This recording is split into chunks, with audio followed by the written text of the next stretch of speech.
റീനാസ് വ്ളോഗ്സിലേക്ക് ഏവർക്കും സ്വാഗതം.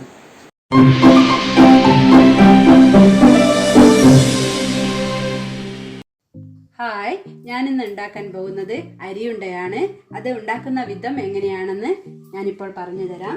തേങ്ങ ചിരവിയത് ഒരു മുറി എടുക്കുക, പിന്നെ ശർക്കര ഒരു 3 എണ്ണം പൊടിച്ചു വയ്ക്കുക, പിന്നെ ജീരകം എന്നിവയാണ് വേണ്ടത്. അത് 3ഉം കൂടി മിക്സിയിൽ കുറേശ്ശെ ശർക്കരയും തേങ്ങയും അരിപ്പൊടിയും ചേർത്ത് ഒന്ന് മിക്സിയുടെ ജാറിലിട്ട് ഒന്ന് കറക്കുക. കുറച്ചൊരു വെള്ളം ഒഴിച്ചു കൊടുക്കുക, പാകത്തിന് മതി. എന്നിട്ട് ജസ്റ്റ് ഒന്ന് കറക്കിയാൽ മതി. ശർക്കരയും തേങ്ങയും അരിപ്പൊടിയും കൂടി ഒന്ന് ഇളകാൻ വേണ്ടിയിട്ടാണ് ജാറിൽ നിന്ന് ഒരു പാത്രത്തിലേക്ക് ഇങ്ങനെയൊക്കെ പാത്രത്തിലേക്ക് ഇടുക. ജീരകം ഇങ്ങനെ ഇട്ടിട്ട് ജീരകം ഇടുക, കുറച്ച് ഏലക്കായും പൊടി കളഞ്ഞിട്ട്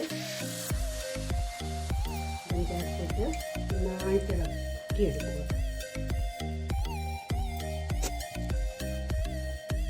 ഉരുളകളായിട്ട് ഒരു ബോക്സിലേക്ക് എടുത്തു മാറ്റുക.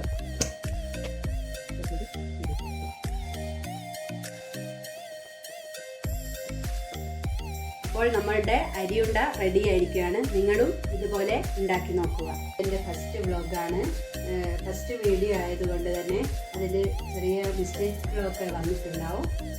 അതൊക്കെ അടുത്ത വീഡിയോ ഇതിലാവുമ്പോൾ ഒക്കെ റെഡിയാക്കി എടുക്കുന്നതാണ്.